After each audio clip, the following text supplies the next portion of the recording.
How we doing, everybody? UFC Thoughts here, and this past week has provided some very big news for mixed martial arts. Most importantly, for the main and co-main event for the highly anticipated return to Abu Dhabi via UFC 294 on October 21st, 2023, with both Charles Oliveira and Paulo Costa being pulled from the card. Charles pulled out due to a cut above his right eyebrow. Skip to this point in the video if you don't want to see it. Boom.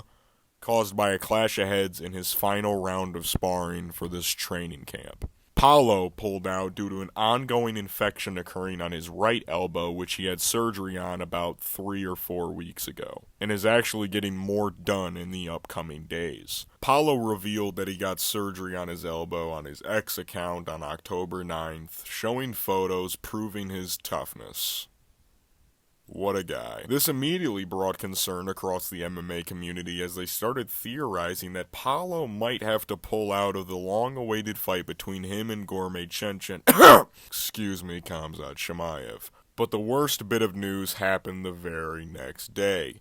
During the taping of the final week of the 7th season of Dana White's Contender Series, rumors began to flood that Charles Oliveira pulled out of his very anticipated rematch with Islam Makhachev. The origin came from the Overdogs podcast, which are some cool guys, and I suggest you watch their stuff. But anyways, when this news broke, the MMA community started flipping out like when SpongeBob's brain was in DEFCON 1. With Charles out, many people started making matchups or short-notice replacements. The leading theories being Alexander Volkanovski, Justin Gaethje, Mateusz Gamrot. Hell, some people were throwing Conor's name around for the hell of it. It took till after the final fight between Ramon Tavares and Cortavius Romeus that Dana White gave us the heartbreaking news. Charles Oliveira out of his fight with Islam, and is Alex Volkanovski in? Yes, all of that is true. Round 5 of sparring last night before, he's supposed to jump on a plane today, splits his eyebrow wide open, and had it stitched up last night. Obviously can't fly out there with that, you know what I mean? It would be one thing too they didn't call us. We would have had him go to a plastic surgeon that would have sewed it from the inside out, get that thing done the right way. These guys never call us like they should when something happens. They call us after they get it stitched up. But on the flip side too, I could see him not wanting to risk it, getting a shot like this, and then that the Volkanovski crew. I mean, him and Israel. These guys are just absolute studs, man. He jumps in and he accepts the fight. So even though we would not be seeing Charles and Islam's rematch, we were getting a rematch from one of the most competitive fights in recent memory, with Volkanovski stepping in on 10 days' notice for a chance at fighting for double champ status, which would be his second time in 1 year, which is fucking unheard of, by the way. Dana also informed that the possibility of Paulo being pulled off were real, and it wasn't looking too good. And it only took about 12 hours for Paulo to release a statement that the infection was only getting worse and that he needed a second surgery. Now this is where it gets interesting. Without Paulo, Khamzat doesn't have a fight. And at this rate, you have to find somebody to fight Khamzat. Khamzat's been going on over a year of absence, and the UFC's been waiting to put him on this Abu Dhabi card. It'd be catastrophic to not have him on UFC 294. Names being thrown around were Marvin Vettori, Jared Cannonier, Roman Dolidze, Israel Adesanya even. Hell, people even began to think about Sean Strickland stepping in, which in hindsight makes no fucking sense whatsoever. Then a video gets released by the one and only Gilbert Durinho Burns showing a certain individual in a sparring session. News yesterday, but you know what? Someone's getting ready. Someone's getting ready. Look at these guys.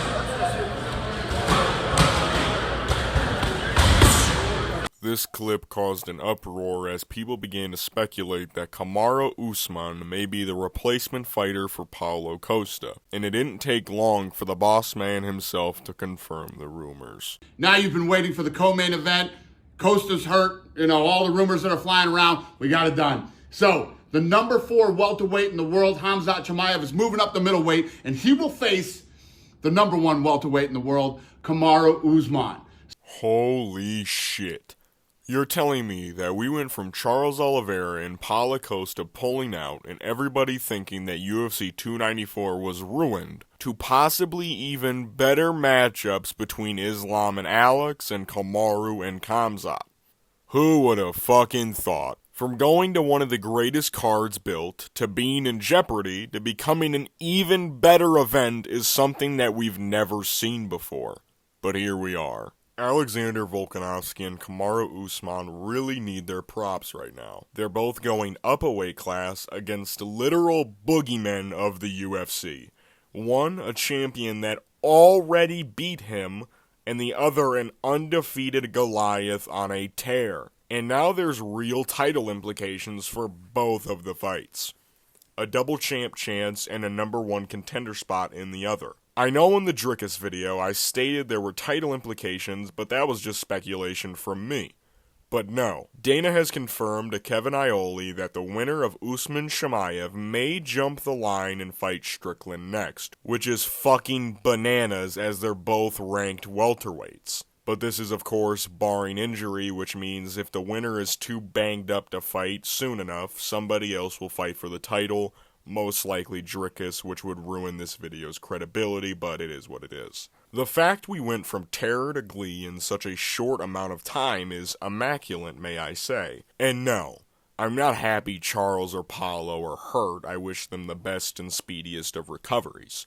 But the turnout of these injuries is insane. But to those people who won't watch UFC 294 just cause the blonde god from the favelas isn't fighting, let me give you some reminders of how good this card is. First off, Shara Magomedov's debut is this Saturday, and if you don't know who that is, then you've been living under a rock. He's the Cyclops from Dagestan who is 11-0 and likes to beat people up in public. But most importantly, he's ginger. He's fighting Bruno Silva, who went the distance with Alex Pereira and has never been KO'd in his entire MMA career. Next up, Victoria Dudikova, an undefeated woman, is fighting this weekend, and she's a fucking problem, I'll tell you that much. She fights former Invicta champ Jin Young Fry, who even at 38 is still presenting issues. Nathaniel Wood, one of the highest prospects out of the UK, is fighting Muhammad Naimov, who is coming off that blistering KO over Jamie Malarkey, and this one's going to be a barn burner. Mike Breeden and Anshul Jubli. This fight isn't the greatest to the unknown eye, but Anshul is a 7-0 Indian prospect who's coming off the Road to UFC series last year, and Mike Breeden is something, I guess. Abu Azaitar and Cedric West Dumas. Abu being Ottoman's brother, aka the Potato Thieves, and Cedric West, who looks like if a gas station bathroom came to life. Jokes aside, this fight is going to be a certified banger. Javid Basharat and Victor Henry. A Basharat brother immediately equals banger. Muhammad Yaha and Trevor Peake. Do I really need to explain why this fight's going to be fucking insane? Tim Elliott and Muhammad Mukayev. Insane fight at flyweight. Tim's on a revenge tour after the, incident, and Muhammad is a 23-year-old prospect with 3 of his 4 UFC wins coming via submission. But he's coming off that injury to his knee in his last fight. It should be a good one. Said Nurmagomedov and Muin Gurov.